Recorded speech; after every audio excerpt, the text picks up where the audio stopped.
Jadi kita tidak harus menunggu timing atau momen yang keadaannya lagi kini lagi terbangun kan gitu kan.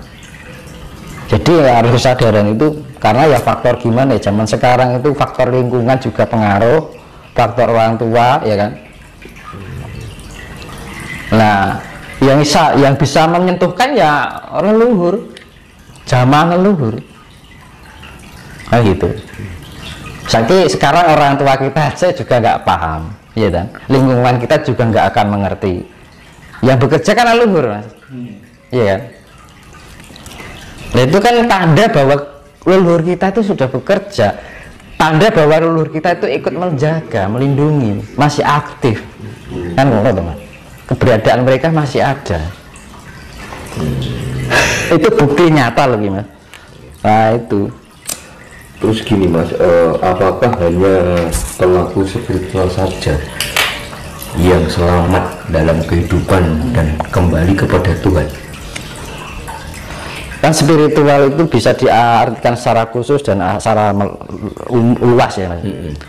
Kita menjalani memahami kehidupan sehari-hari itu, jadi apa yang menjadi perjalanan kehidupan kita pahami itu bagian dari perjalanan spiritualitas ya kan, itu secara umum ya kan, itu ya bisa terselamatkan karena rasa rumongso yang namanya. Jadi nggak ada niatan berspiritualitas tapi perilakunya mencerminkan spiritualitas tanpa disadari. Nah akhirnya mencerminkan kehidupan dalam perilakunya sehari-hari tercerminlah sifat-sifat kasih itu tadi mas.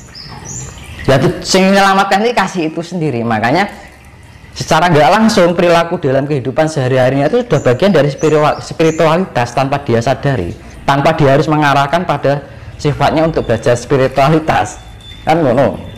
Nah spiritualitas secara khusus yaitu tadi kita mengolah meditasi, menata di dalam kehidupan sehari-hari dari ucapan kita, pikiran kita, rasa kita, perilaku kita kan ngono. Jadi spiritualitas bisa dimaknakan secara khusus ataupun secara luas. Berarti intinya gini mas, ketika kita berbuat baik, bertoleransi antar sesama, meskipun kita tidak belajar spiritual, apakah itu bisa dinamakan dengan kesempurnaan hidup? Ya kalau menjalani, kalau lebih kesempurnaan ya kita harus mengolah meditasi mas, secara khusus itu tadi. Tapi kalau yang sifatnya luas itu ya melakukannya di luar kesadaran. Jadi perilakunya itu sudah bagian spiritualitas yang mencerminkan sifat kasih, budi pekerti. Nah, nanti juga orang-orang itu juga akan terarahkan dengan sendirinya dengan apa, rasa cinta, kasih sayang, cinta dengan alam, cinta dengan sesama itu kan. Tapi yang menuju suatu kesempurnaan itu benar-benar kita fokuskan pada pengolahan analisa diri. Jadi benar-benar di atas sadar bukan di bawah sadar. Kadang-kadang ini kan kita hidup kita beruntung atau bejo nih basa Jawa nih. Tanpa disadari perilaku kita sudah mencerminkan suatu spiritualitas. Gitu. Adalah itu bejo, selamat gitu loh dari bencana atau apa gitu kan. Ini contohnya yang kayak di Semeru dulu, bapak siapa itu yang diselamatkan, karena mungkin perilakunya bagian dari spiritualitas di dalam kehidupan sehari-harinya, akhirnya apa? Terselamatkan kan itu. Tapi terselamat istilahnya dalam lingkup terselamatkan, untuk menuju suatu kesempurnaan harus diarahkan lebih khusus. Makna spiritual yang secara khusus karena apa? Penyempurnaan.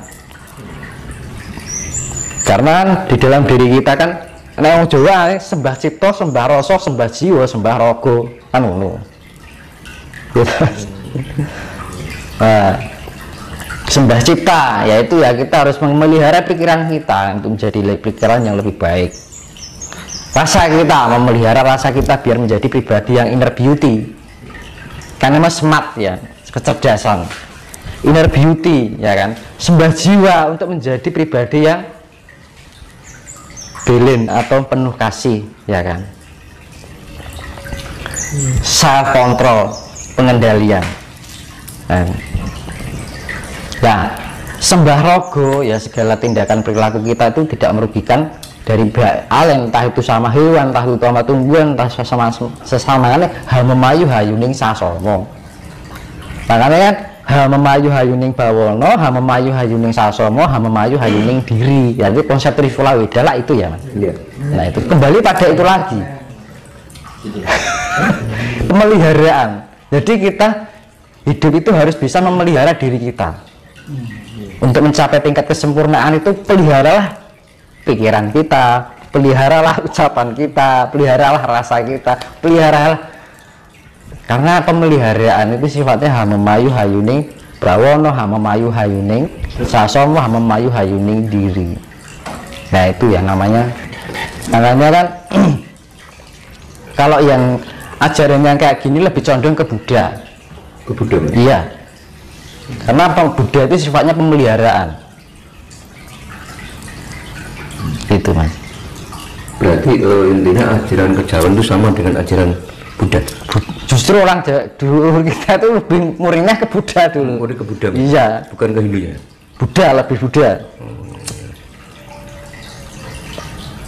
Mas, ini ada salah satu pakar yang mengatakan bahwa akan muncul agama baru dan akan sebagai panutan orang dunia. Bagaimana pandangan Mas? Kalau saya pandangnya bukan agama, apa Mas? Tapi tuntunannya. Tuntunan. Pedoman. Itu seperti apa Mas nanti prakteknya? Ya budi pekerti Mas. Budi pekerti yang sudah include di dalam sifat-sifat ajaran Jawa. Kan gitu. Itu tadi yang saya bilang, yang nanya budi pekerti itu kan budi kan perbuatan yang baik, yang pekertian perilaku, yaitu sifatnya kasih. Mau dengan ajaran apapun, kalau kita tidak bisa menciptakan energi pancaran kasih sayang itu ya percuma Mas. Nah, jadi pada intinya itu pelajaran kehidupan itu nggak usah rumit, sederhana tapi bisa menghasilkan. Hasilnya apa? Kasih. Itu tuh. Kalau dunia ini sudah tercipta kasih kan damai Mas. Nggak ada orang kericuan, nggak ada orang saling perselisihan, tidak ada orang saling membedakan. Otomatis kan kalau punya jiwa kasih kan tidak mau membedakan, tidak nanding sari loh, ya kan? Membandingkan, nanding sari kan membandingkan ini. Makanya kan kunci seperti level kualitas diri yang pernah saya bilang itu tidak nanding sariro, tidak membanding-bandingkan dengan yang lain, ya kan? Tidak membeda-bedakan. Terus mengukur sariro, ya kita tidak mengukur aku seberapa, dia si A si B seberapa, nggak mengukur bahwa semua itu adalah kesetaraan ciptaan Tuhan yang sama, adil itu kan. Dan terus tepo sariro, kita bisa lebih memahami yang lain, entah itu terhadap manusia, hewan, tumbuhan, dan semua ciptaan yang ada di alam semesta ini sifatnya pemeliharaan. Memayu hayuning sasomo, ya kan? Terus mawas diri, ya kita harus bisa memelihara diri kita dari ucapan kita, pikiran kita, rasa kita, harus mempunyai keselarasan, keadilan di dalam diri kita, ya kan? Nah, bisa mengenal diri kita, akhirnya bisa mawas diri, akhirnya kita apa? Ngulat sariro, bisa memahami diri kita akhirnya menemukan jati diri kita, identitas. Ini loh, aku tuh sebenarnya seperti ini, kan gitu.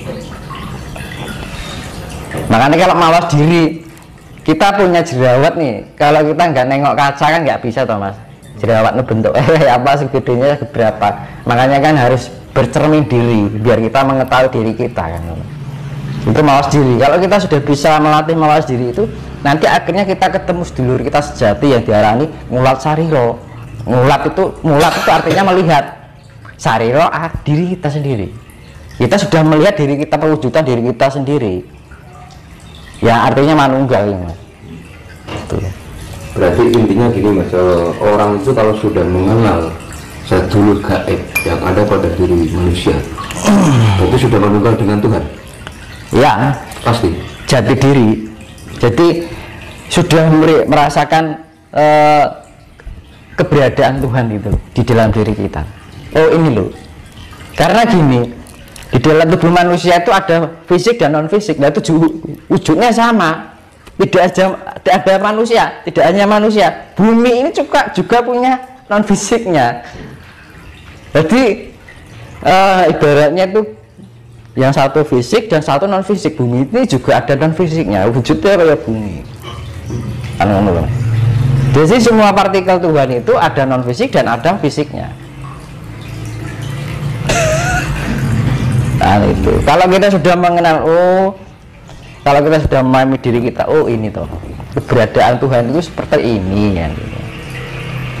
Jadi mengenal kriteria Tuhan itu loh, akhirnya kita bisa diterapkan dalam kehidupan sehari-hari, perilaku kita, ucapan kita, rasa kita, itu pikiran kita kan. Ya, makanya kan untuk ketika kita ingin belajar spiritualitas, hasil akhirnya adalah kasih. Punya perilaku dengan kasih sayang, ya kan. Ucapan harus dilandasi kasih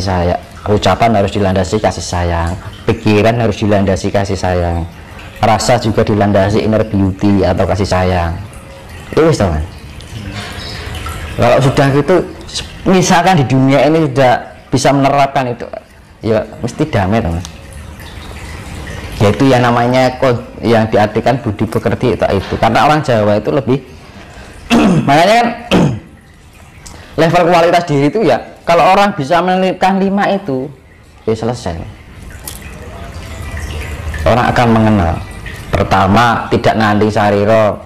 Kedua, tidak ngukur sariro. Ketiga, tepo sariro, lebih bisa memahami yang lain, entah itu hewan, tumbuhan, atau manusia, atau semua ciptaan alam semesta, bagian dari alam semesta. Terus mawas diri, kita lebih menganalisa yang ada di dalam diri kita.